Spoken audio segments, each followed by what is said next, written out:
Hola, ¿cómo están? En este video vamos a continuar con el módulo de electroquímica. Ya en una primera parte estuvimos analizando qué ocurría en las soluciones de electrolitos y cómo se diferenciaban respecto a las soluciones de no electrolitos. Y en esta segunda parte vamos a aprovechar algunos de esos conceptos y vamos a analizar qué ocurre en los electrodos y cómo constituyen lo que se llaman celdas electroquímicas. Vamos a vernos la necesidad de definir un potencial electroquímico que surge cuando tenemos especies cargadas para definir las condiciones de equilibrio. Y vamos también a analizar y clasificar los tipos de electrodos y cómo en ciertas circunstancias la unión de dos soluciones va a generar lo que se denomina potencial de junta líquida, que nos va a requerir lo que conocemos como puente salino. A modo de recordatorio, acá tenemos un esquema de una celda donde vamos a tener una parte constituyente que se denomina ánodo, que es donde en contacto con un cátodo tiene una tendencia es decir, va a ocurrir la oxidación, es decir, hay una tendencia a formar la reacción de oxidación, y un cátodo donde por el contrario va a ocurrir la reducción. En contacto, es decir, acopladas, van a generar una circulación de cargas. En el caso de un conductor eléctrico va a ocurrir a través metálico, va a ocurrir a través del movimiento de electrones, y en la solución ese movimiento, esa transferencia de carga va a ocurrir no como movimiento de electrones, sino como transferencia de iones, cationes y aniones en solución. Estos diagramas de celda lo podemos sintetizar en lo que se llaman diagramas UPAC, donde nos plantea una barra cada vez que ocurre una interfase, es decir, hay una interfase entre dos fases, y además nos organiza la celda en escribir primero el ánodo, que a modo de regla mnemotécnica es la regla de las vocales y consonantes. El ánodo se oxida y se escribe a la izquierda, los tres con vocal, y el cátodo se escribe a la derecha y es donde ocurre la reducción, las tres con consonante. Además de plantear las interfaces que ocurren en la celda electroquímica, nos plantea también las reacciones que ocurren si la leemos en el sentido de lectura, ¿no? De izquierda a derecha. Acá planteamos entonces el zinc, que se oxida para generar zinc 2+, y en este caso el sulfato de plomo, el plomo con valencia +2, va a pasar a plomo 0 amalgamado, ¿sí? Entonces también nos plantea este tipo de diagramas UPAC las reacciones que van a ocurrir, ¿sí? Y acá, a modo de formalismo, se le agrega un prima para diferenciar las terminales en un caso y en otro, y que además nos va a servir para plantear las diferencias de potenciales, tal cual vayamos a ver más adelante. Este diagrama UPAC corresponde a la pila de plomo-zinc que estuvieron analizando cuando analizamos la termodinámica de pilas a través del coeficiente de temperatura, y donde podemos analizar por qué una especie se oxida respecto a otra que se reduce. En este caso, la pila de Daniell, una pila constituida por sulfato de zinc y por otro lado sulfato de cobre-cobre, ¿sí? Un electrodo de zinc y electrodo de cobre de forma sintética, donde está conectada a través de un puente salino. A través de ese puente salino vamos a ver cuál es la necesidad en breve, pero nuevamente, ¿no? Si nosotros no tuviésemos este puente salino, no habría conectividad, y vamos a ver por qué se produce la circulación de corriente, es decir, porque hay una tendencia a que haya una circulación de corriente, va a generar un potencial esta celda, y qué ocurre si sacamos este puente salino. Y también, si recordamos, había habíamos visto la imposibilidad de medir los potenciales de un electrodo de forma aislada. Vamos a ver por qué. Y entonces nos habíamos visto la necesidad de definir un potencial cero, debido a que no podemos medir un potencial de forma absoluta, al cual se toma el potencial del electrodo de hidrógeno en estado estándar y ese toma el valor de 0. A partir de ese potencial del electrodo de hidrógeno lo vamos a tomar en forma de comparación, de forma relativa.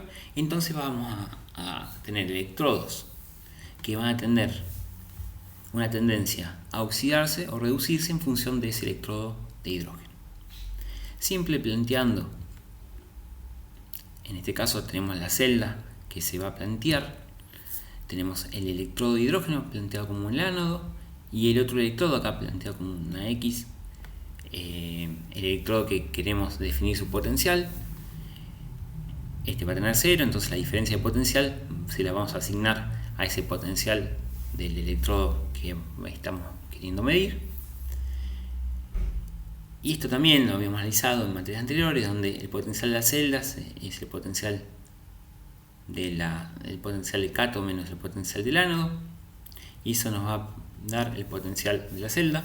Entonces acá tenemos el electrodo de hidrógeno como un electrodo donde tenemos platino, si leemos la reacción, donde tenemos hidrógeno que burbujea en condiciones de presión unitaria y una solución de protones de actividad unitaria debido a esta necesidad, ¿no?, de condiciones estándar, donde entonces tenemos acá el planteo de la reacción que ocurre de reducción.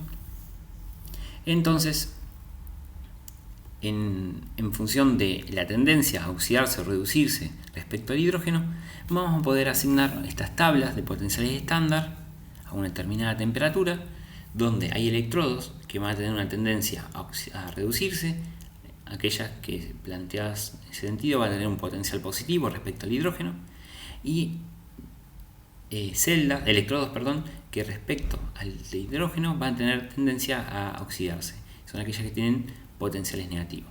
Entonces esto nos da una tabla donde vamos a poder comparar sus distintos potenciales en condiciones estándar y a una temperatura determinada. Esas tablas se pueden ampliar, incluso hay handbooks, es decir, libros enteros donde hay tablas de estas reacciones con distintas condiciones.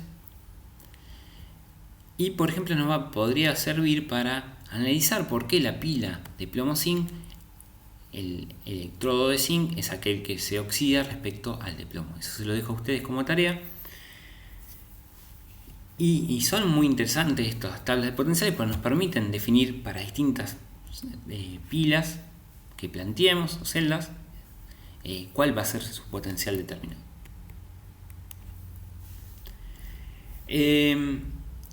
También se suele utilizar otros electrodos de referencia. Por ahí escucharon hablar del electrodo de Calomel.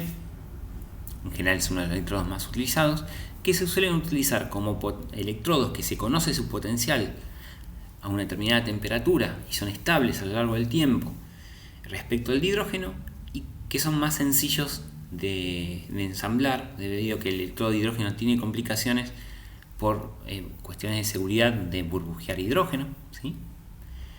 Y entonces se utilizan electrodos de referencia y luego se hace la comparación, ¿no?, respecto al hidrógeno. Y también habíamos visto la ecuación de Nernst en su momento, planteado en función de las concentraciones en vez de actividades. Bueno, ahora vamos a analizar por qué surge la ecuación de Nernst y por qué aparecen las actividades en vez de las concentraciones. Esto también a modo de recordatorio, pero también analizando en función de lo que vimos en equilibrio químico.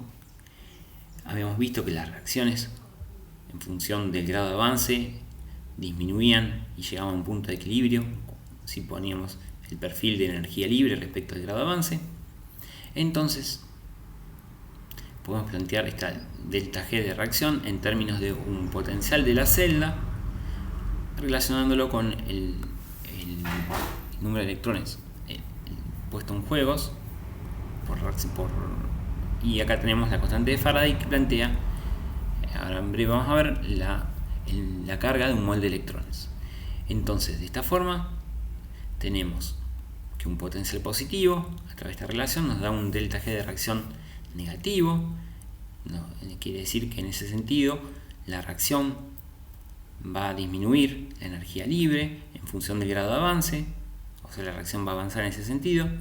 Podemos plantear una reacción donde el potencial es negativo, en ese caso el delta G va a ser positivo, y tal cual vimos en el equilibrio químico, la reacción va a ocurrir en el sentido contrario a lo que ocurre el grado de avance, es decir, va a disminuir el grado de avance, y un punto donde el delta G se hace nulo, y acá en este caso coincide con un potencial nulo. En este caso la celda electroquímica llegó a un equilibrio, ¿sí?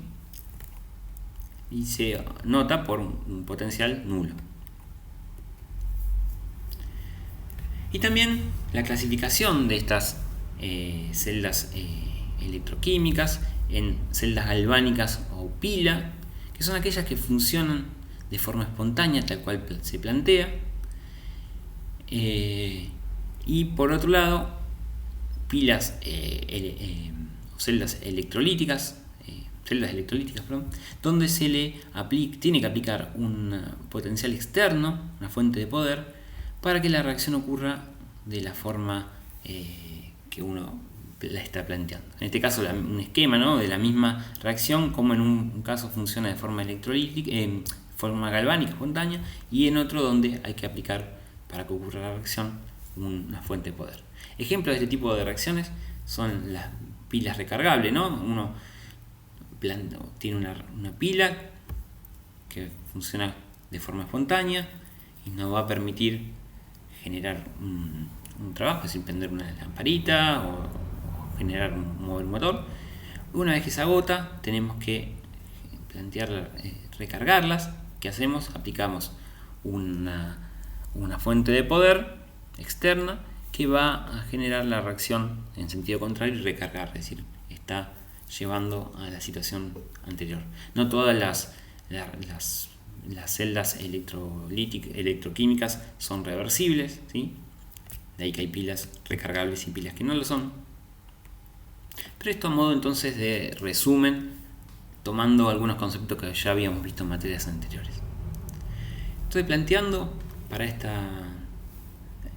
módulo en particular qué ocurre cuando colocamos un metal en contacto con una solución de sus propios iones. Se genera una diferencia potencial entre el metal y la solución. Esa diferencia de potencial tiene que ver con aplicar, ¿no?, un trabajo por unidad de carga. En unidades, eso lo podemos plantear como en unidades de Volt, que si recordamos de física 2, tiene unidades de energía, Joule sobre Coulomb, ¿sí? En Volt entonces Joule sobre Coulomb. Y que si analizamos, por ejemplo, la ecuación que estábamos analizando en la primera anterior, acá tenemos la constante de Faraday, que está en unidades de Coulomb por mol. Acá tenemos los moles puestos en juego de electrones. Entonces tenemos mol, cancela mol, nos queda Coulomb en estos dos parámetros, la multiplicación de estos dos parámetros, y el potencial que está en volt. Entonces Volt por Coulomb nos da en unidades de Joule, correspondiente a la variación de energía libre o trabajo eléctrico. Continuando con esta idea de qué ocurre cuando colocamos un metal en contacto con una solución, en este caso el zinc, podemos plantear que tiene una tendencia de forma inmediata a pasar del metal a la solución, es decir, pasar de como estado zinc 0, pasar a la solución como catión, como zinc más 2, y eso va a generar una diferencia de potencial y una acumulación de cargas positiva que se va a estar acompañando alrededor del electrodo metálico y una densidad de carga negativa en el metal. Esto ocurre en pequeñas cantidades hasta que esa diferencia de potencial, esa acumulación de cargas, termina llegando a un punto de equilibrio, y son pequeñas cargas, las cantidades generadas son muy pequeñas y no se pueden medir. Lo mismo ocurre cuando colocamos un metal con otro, donde tienen diferencia de tendencia desde el punto de vista de electronegatividad, y en este caso si ponemos en contacto el cobre con el zinc, el cobre más electronegativo va a tener una tendencia a acumular electrones respecto al zinc, y eso va a generar la diferencia de potencial respecto al contacto zinc-cobre, en ese potencial, esa juntura metálica que se llama. También son pequeños cambios que producen ese movimiento de electrones que va a generar una diferencia de potencial. Acá tenemos ejemplos de esos potenciales que se llaman potencial de Galvani, pero esas diferencias de potenciales las podemos pensar en un montón de estas interfaces, incluso son de gran relevancia a nivel fisiológico, ¿sí? A nivel celular, y regulan un montón, aparecen estas diferencias potenciales y son necesarias a nivel fisiológico.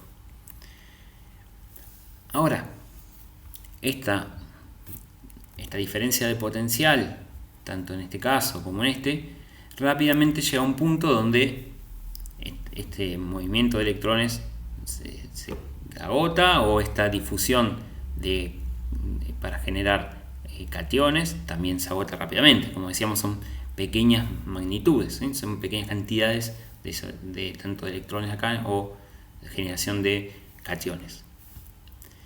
Es decir, rápidamente llega a una situación de equilibrio. Ahora, esa acumulación de cargas la podemos subsanar en el término de conectar con otro electrodo. En este caso, por ejemplo, estamos conectando el zinc con el cobre, donde entonces el zinc, como habíamos visto, tiene una tendencia a pasar a la succión, y en este caso el cobre en contacto con el zinc, el cobre 2+, va a tener una tendencia a pasar al metal, como está esquematizado acá. Cobre más 2 pasa al metal, y es el zinc, entonces el zinc pasa a zinc 2+, y esa acumulación de carga que teníamos con un electrodo aislado ahora va a empezar a balancearse.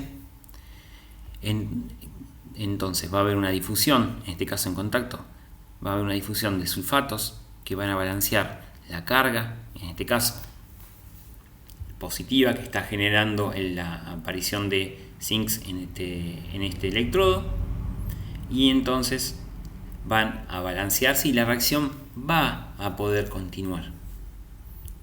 De hecho, gracias a que pueden continuar, ¿no? Estas pilas las podemos utilizar para generar trabajos eléctricos, y hoy en día están en un montón de dispositivos, y gracias a ella la tecnología ha avanzado, ¿no?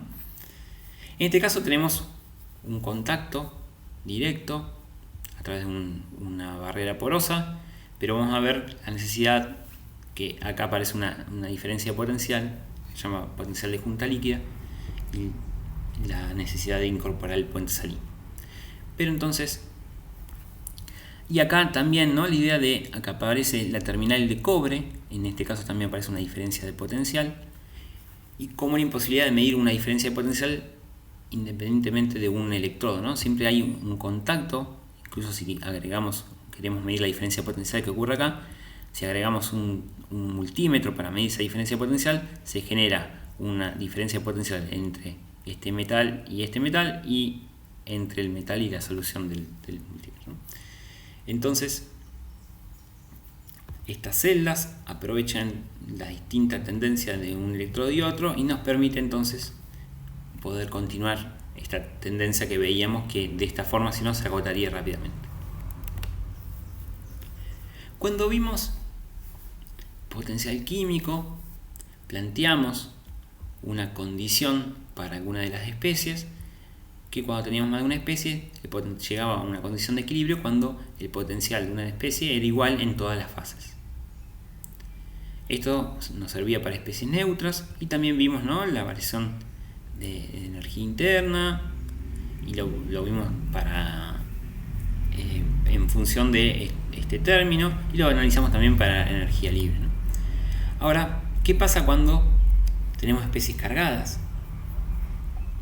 Cuando tenemos especies cargadas, tenemos un potencial de esa fase, tenemos una constante de Faraday y una carga de las especies que, como vimos, la movilidad, es decir, acá tenemos una carga, esa carga por un potencial nos va a estar generando un cambio en la energía. Entonces, para analizar el cambio de carga, acá la tenemos planteado en términos de una carga por la constante de Faraday, esa variación de carga en una de las fases lo vamos a poder relacionar en términos de la variación de carga en una fase como la carga de una de las especies, de cada especie, por la constante de Faraday, por la variación del número de moles en esa especie determinada para esa fase, ¿no? Entonces, analizando lo que ya vimos cuando vimos fenómenos de superficie, donde teníamos esta ecuación, donde este término coincidía con el trabajo superficial, en este caso vamos a descontar el término del trabajo superficial, no lo vamos a considerar, y vamos a considerar el trabajo químico, que tiene que ver con el cambio en el número de moles de cada una de las especies. Y ahora aparece este trabajo eléctrico, ¿no? La aparición de una carga en un potencial.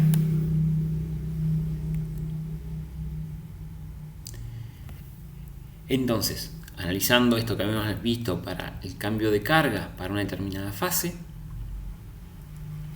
fíjense que a partir de esta ecuación, reemplazando, que es esta misma que tenemos aquí, reemplazando además este diferencia de carga por esta expresión que tenemos acá, y además teniendo en cuenta que esto que tenemos acá para una determinada especie lo podemos plantear como una sumatoria con la condición de equilibrio de esa especie, pero teniendo en cuenta todas las fases, esta alfa contempla todas las fases. Entonces, esto que tenemos como una sumatoria simple se transforma en una doble sumatoria para ambos términos. Fíjense que entonces nos queda para las distintas especies y las distintas fases, donde tenemos un término que tiene que ver con el trabajo químico, ¿sí? Este cambio en las distintas fases, y acá que toma en cuenta el cambio de carga a partir de estas ecuaciones, ¿sí? Acá caracterizada cada una de las fases por un potencial. Entonces, si reorganizamos esta ecuación, fíjense que aparece este término entre paréntesis que multiplica el diferencial en el número de moles de una especie en una determinada fase. Esto que está entre paréntesis es lo que vamos a denominar el potencial electroquímico ahora, ¿sí? Es decir, al potencial químico de esa especie en esa fase le agregamos el término de la carga por la constante de Faraday por el potencial en esa fase. Entonces, esta ecuación que teníamos en esta forma ahora pasa de forma sintética a condensarse como una sumatoria para todas las especies, todas las fases de estos potenciales electroquímicos con esta definición. Fíjense que a temperatura y presión constante, la presión y temperatura constante, estos dos términos se anulan, y nos queda este término que en caso de estar en condiciones reversibles, esta variación de energía libre es igual a 0, entonces la condición de esta doble sumatoria tiene que ser igual a 0. Eso nos da la condición de equilibrio, ¿no? En un sistema electroquímico donde tenemos distintas especies y distintas fases. Ahora, si analizamos para una de las especies determinada, tenemos dos fases, alfa y beta, veamos qué ocurre en el término teniendo en cuenta entonces uno de estos sumandos, es decir, para las distintas fases, pero para una determinada especie, es decir, teniendo en cuenta una sola sumatoria.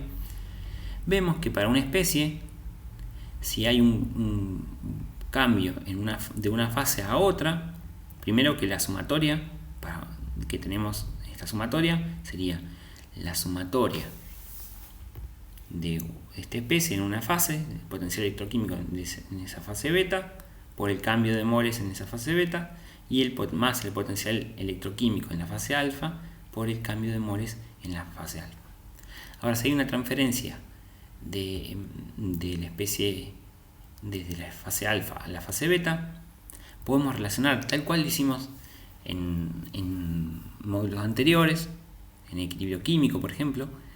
Podemos poner el diferencial del número de moles de la fase beta como igual y opuesto al de la fase alfa. Eso tiene que ver con que lo que está pasando de una fase es igual a lo que se aparece en la fase alfa es igual a lo que aparece en la fase beta, ¿no? Entonces eso, reorganizando, cambiando estos diferenciales por esta igualdad, podemos llegar a esta expresión donde tenemos que esta condición, que en condiciones de equilibrio, debido a que esto es igual a 0, en condiciones de equilibrio el potencial electroquímico de una especie es igual en todas las fases, ¿sí?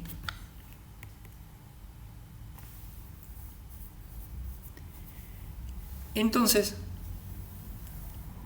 ¿qué pasa cuando tenemos un potencial electroquímico para una especie en distintas fases, planteando esta igualdad de potenciales en las distintas fases, reemplazando a partir de esta ecuación de potencial, es decir, tenemos el potencial electroquímico a partir de su definición, y además tomando la definición del potencial químico, tal cual lo habíamos visto, que era un potencial estándar, más RT logaritmo de la actividad en esas fases, ¿sí? Entonces desarrollamos la ecuación, es decir, la igualdad de estos potenciales electroquímicos la desarrollamos, y fíjense que despejamos la diferencia de potencial eléctrico, es decir, potencial alfa menos el potencial beta. Esta es la diferencia de potencial que ocurre entre las fases, y queda esta expresión, ¿no?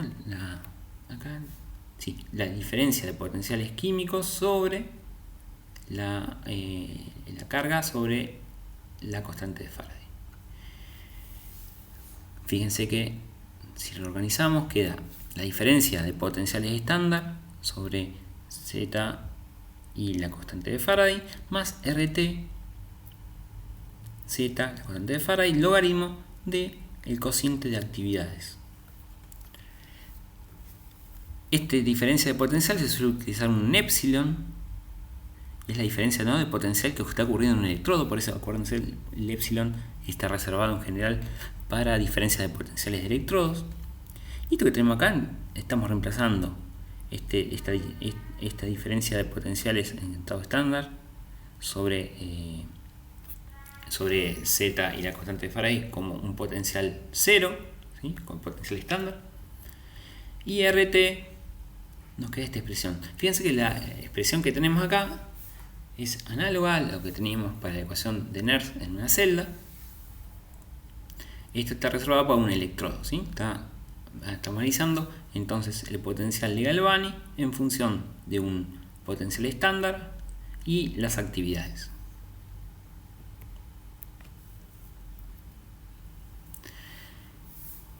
Y si seguimos indagando en términos de esta expresión que teníamos, esto lo vimos recién para una especie, podemos plantear qué ocurre, por ejemplo, en un metal, plata, con su solución de nitrato de plata. Acá planteamos entonces esta condición para las distintas especies y las distintas fases. En este electrodo vamos a tener la reacción de plata en el metal con metálica, plata en solución, plata más, todo acuoso, ¿sí?, más electrón en el metal. Esto que tenemos como reactivos y productos, y tomando en cuenta esta condición de equilibrio, vamos a poder plantear entonces el potencial electroquímico de la plata 0 por el diferencial en la plata 0, y así para cada una de las especies. Fíjense que tenemos en cuenta también el potencial electroquímico del electrón.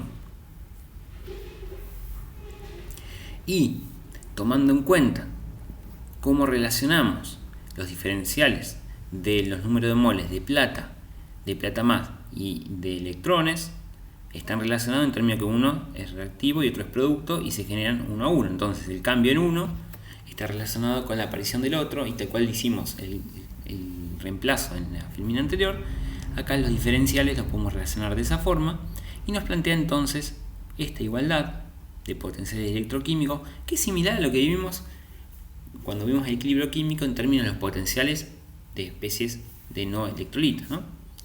Donde tenemos el potencial electroquímico de los reactivos igualado al potencial electroquímico de los productos.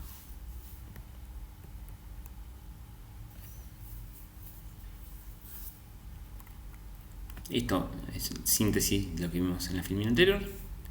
Esto a modo de recordatorio, ¿no? Lo que les planteaba, esto lo vimos en equilibrio, donde era lo mismo. Teníamos para distintas fases la sumatoria, las distintas especies de la reacción, teníamos en cuenta el coeficiente estequiométrico y el potencial de cada una de las especies. Es exactamente lo mismo, nada más que acá, al tener especie cargada, debemos tener en cuenta el potencial electroquímico.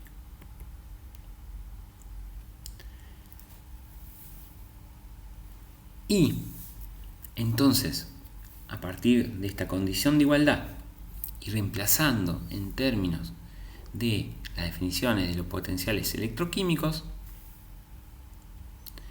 con esta forma, ¿no? Cada uno de los potenciales electroquímicos lo vamos a poder definir. Entonces, tomando en cuenta esta forma, el potencial electroquímico de la plata 0 coincide con el potencial químico de la plata 0, porque la carga es 0, ¿no? Este término se anula. Después tenemos el potencial electroquímico de la plata más, que es el potencial químico más este término, donde acá la carga es 1, donde tenemos la constante de Faraday y el potencial en la solución. Y acá tenemos el electrón, potencial electroquímico del electrón, donde tenemos el potencial químico del electrón, menos, porque es la carga del electrón, la constante de Faraday, y el potencial no de la solución, sino del metal, que es donde va a estar contenido ese electrón. Entonces, teniendo en cuenta estas definiciones, podemos plantear la condición de igualdad y despejar de esa condición de igualdad, es decir, de esta condición, ¿sí? Esta condición de igualdad, reemplazar a partir de estos potenciales electroquímicos y llegar y despejar la diferencia de potencial eléctrico entre el metal y la solución. Nos queda esta expresión donde reemplazamos cada uno de estos potenciales químicos en términos de potenciales químicos estándar y el término que depende de la actividad, y llegamos a una expresión de este tipo, similar a la que habíamos visto, ¿sí? La ecuación de Nernst, donde tenemos un potencial epsilon. Esto está, ¿no?, planteado por un electrodo plata más. Entonces este potenciales no los podemos medir, ¿sí? El electrodo aislado no lo podemos medir. Y acá aparece un potencial del electrón metálico, donde pasa a ser una constante que depende de T y se engloba dentro del potencial estándar. Acá tal cual está definido, ¿sí? Podemos clasificar los electrodos en función de electrodos de primera especie, que se denominan aquellos que son del tipo metal con una solución de su propio cation. En este caso, zinc, sulfato de zinc, sería un electrodo de primera especie. Fíjense que la reacción que está ocurriendo es zinc para dar zinc más 2 electrones. Y la ecuación de Nernst aplicada, es decir, si hacemos el mismo análisis que hicimos antes para la el nitrato de plata, nos queda una ecuación de este tipo.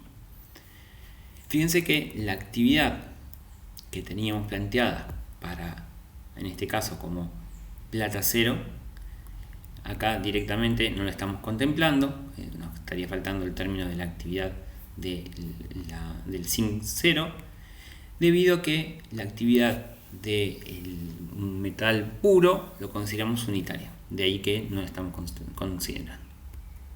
Después tenemos electrodos de primera especie, pero donde el metal está amalgamado. En ese caso, la actividad no la podemos no la tenemos que hacer de forma explícita, debido a que deja de ser unitaria, ya que podemos variar la actividad teniendo en cuenta la concentración, es decir, la concentración de esa amalgama, tal cual en la pila de plomo zinc, ¿sí?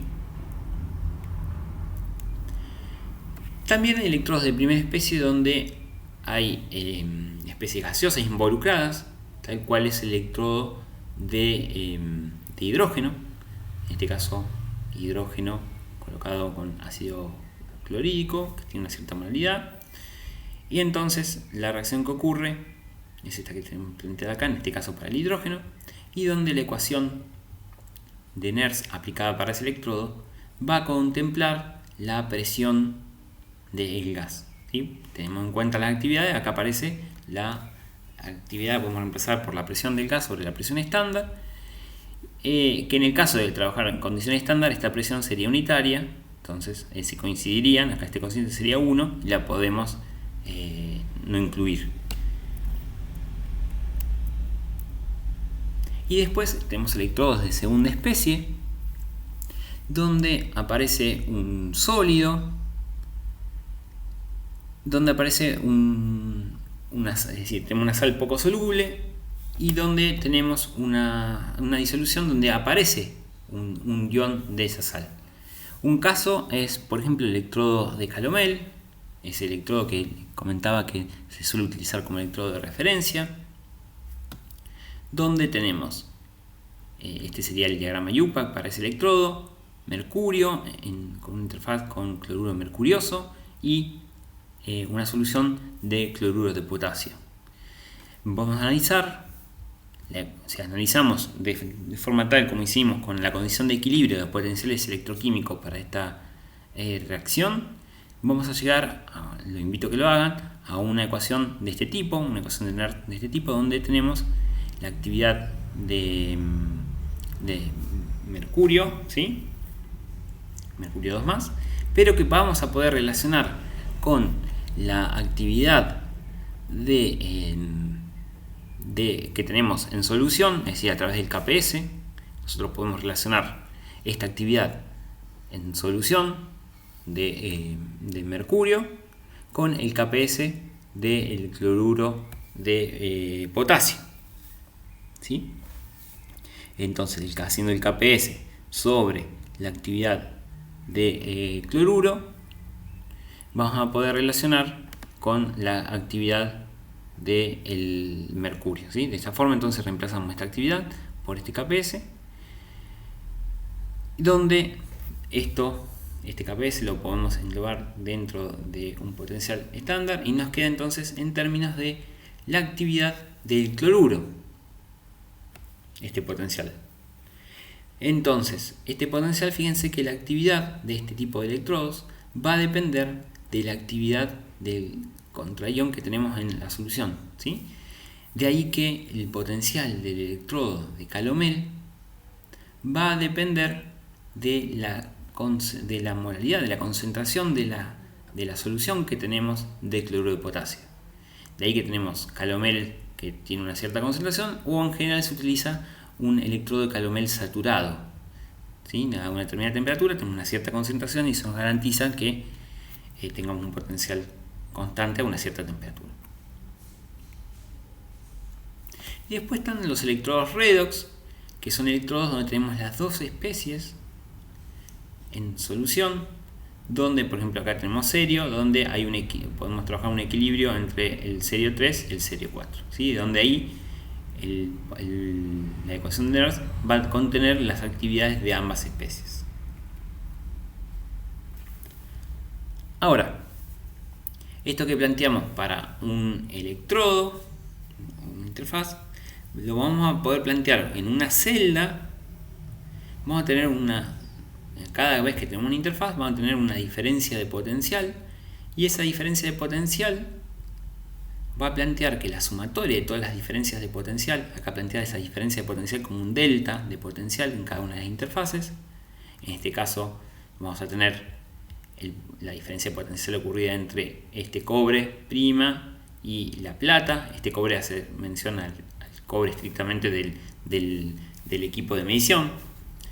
Entonces tenemos una diferencia de potencial acá, una diferencia de potencial de entre plata y la solución y el cloruro de plata sólido.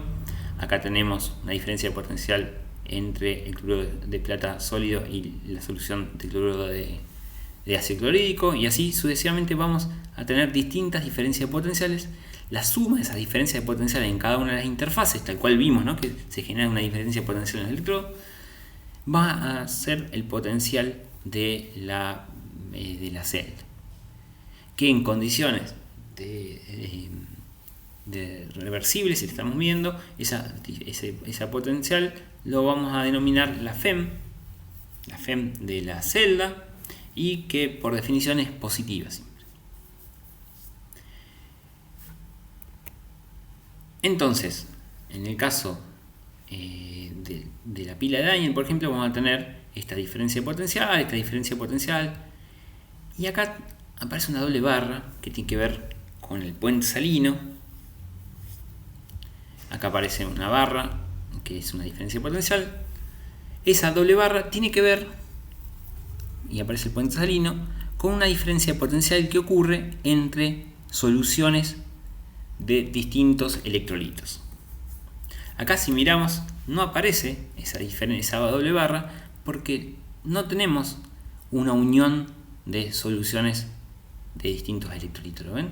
Acá tenemos gas, que directamente está el electrodo de hidrógeno, es el mismo electrolito que el electrodo de plata. Lo mismo ocurría con la pila de plomo-zinc. En este caso, la pila de Daniell, tenemos un contacto entre, tal cual vimos en un diagrama a través de la unión porosa, tenemos un contacto entre el sulfato de zinc, que es un electrolito, con la otra solución de sulfato de cobre. Esa diferencia de potencial, que acá es denominada 3 y 4, es decir, no la estamos contemplando porque aparece el puente salino.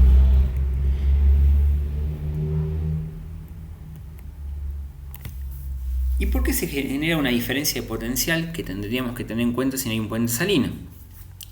Tiene que ver con la diferencia de movilidades de las especies de los cationes y aniones. Por ejemplo, un caso que puede ocurrir es que tengamos una unión de soluciones donde tenemos una mayor concentración que la otra. En ese caso, al estar una mayor concentración que otra y la movilidad del anión oxidrilo es mayor que la de sodio, si bien el sodio, tanto el sodio como el oxidrilo están solvatados, pero la movilidad del oxidrilo es mayor, alrededor de unas 5 veces mayor. Eso va a generar que si tenemos una solución concentrada respecto a otra del hidróxido de sodio, el hidróxido de la solución más concentrada va a pasar a la solución menos concentrada, esta idea de difusión, ¿no? Y va a generar una acumulación de carga negativa de este lado respecto a este. Y eso va a generar una diferencia de potencial. Esa diferencia de potencial es lo que se llama diferencia de potencial de junta líquida, ¿sí? ¿Y en qué casos va a ocurrir? Son valores de alrededor de pocos milivolt, pero que van a afectar al potencial de la pila que queremos medir. Muchas veces uno necesita medir un potencial, una FEM de la pila, para caracterizar esa pila, y entonces la presencia de estos potenciales de junta líquida afectan la medida. ¿En qué caso va a ocurrir? Va a ocurrir cuando tenemos el mismo electrolito, como en este caso, pero distinta concentración. Va a ocurrir cuando tenemos la misma concentración pero distintos electrolitos. Y además va a ocurrir también cuando tenemos distintos electrolitos y distinta concentración. Entonces, analizando este potencial de junta líquida, en el caso de la pila de Daniell, Hoy lo analizamos, tenemos una doble barra. Estrictamente, si no tenemos el puente salino, tendríamos que incluir esa diferencia de potencial que ocurre entre la solución de cobre, el sulfato de cobre, y la solución de sulfato de zinc, que sería contemplado en este término, como considerado como potencial de junta líquida. En el caso, por ejemplo, acá sería un ejemplo que podríamos tener la misma concentración, incluso la misma actividad de sulfato de cobre y sulfato de zinc. Sin embargo, la movilidad del catión cobre 2+ es mayor que la del zinc 2+. Entonces, ¿qué va a provocar eso? Que la velocidad del cobre en esa interfase pase difunda, digamos, hacia el electrodo de zinc, y que genere una diferencia de potencial. Es decir, esta solución va a tener una densidad de carga negativa respecto a esta, y eso va a generar un potencial de junta líquida a partir de esta definición, ¿sí? de diferencia de potencial de la solución 2 respecto a la 1, ¿sí? Nos va a generar una diferencia de potencial negativa. En este caso, por el contrario, tenemos una unión de junta líquida donde tenemos, tal cual vimos para el hidróxido de sodio, ¿no? La misma especie, pero a distinta molaridad, donde la molaridad de esta solución es mayor que esta solución. En ese caso, si planteamos la potencial de junta líquida, este potencial menos este potencial, en esa sumatoria, ¿no? Vamos a ver que debido a que la movilidad de la difusión del protón es mayor que la del cloruro, se va a producir una acumulación de cargas positiva en esta fase respecto a esta, y entonces esta diferencia de potencial va a ser positiva. Estas potenciales lo podemos analizar también para membranas, ¿no? Son importantes. Ahora, ¿qué tenemos que hacer para cancelar ese potencial de junta líquida, que es un potencial extra que no queremos incluir dentro de la pila? Para eso se incluye un puente salino. Ese puente salino, en general, se utilizan soluciones concentradas de cloruro de potasio o nitrato de potasio, y lo que logramos es que al aumentar, acá se ve un efecto de ese potencial de junta líquida respecto a la concentración del electrolito que tenemos en ese puente salino. Y lo que se observa es que disminuye el potencial de junta líquida al aumentar la concentración de ese puente salino. Y eso tiene que ver con que ahora, en cada una de las interfaces, se va a producir una difusión de estos iones, tanto en un sentido como en esta interfase como en esta. Y eso va a generar potenciales similares y opuestos que se van a cancelar cuando contemplemos la sumatoria de las diferencias de potencial en cada una de estas interfaces. Y ese es el efecto que tiene un puente salino. Regular, es decir, disminuir el potencial de junta líquida, logrando esa difusión controlada en un sentido, en una interfaz y en la otra, que son iguales y opuestas. ¿Por qué se utilizan cloruro de potasio y nitrato de potasio? Se los dejo como pregunta. Analicen la movilidad de cada uno de sus iones para ver por qué se utilizan estas sales en particular. Entonces, a modo de preguntas, podemos dejar planteado qué es el potencial electroquímico, ¿sí? cuál es la necesidad de incorporarlo, cómo cambian las relaciones que habíamos visto cuando teníamos reacciones neutras. Bueno, ahora aparece especies cargadas, y cómo cambian ellas, cómo se relacionan las diferencias de potencial con las actividades de estos electrodos, y cómo es la diferencia en una celda, una diferencia potencial en una celda con las distintas actividades de esa celda, ¿sí? Después plantear cómo es el potencial de la celda en función de la suma de los potenciales de Galvani, qué es el potencial de junta líquida y cómo la podemos disminuir cuando incorporamos un puente salino. Lo que vamos a continuar, el siguiente y el último módulo, es el de cinética química, donde ahora sí aparece el tiempo como un parámetro fundamental y donde, a diferencia de todo lo anterior, donde analizamos condiciones de equilibrio o cómo llegábamos al equilibrio, pero no nos importaba el tiempo, bueno, ahora aparece el tiempo como un parámetro fundamental en el análisis de las propiedades.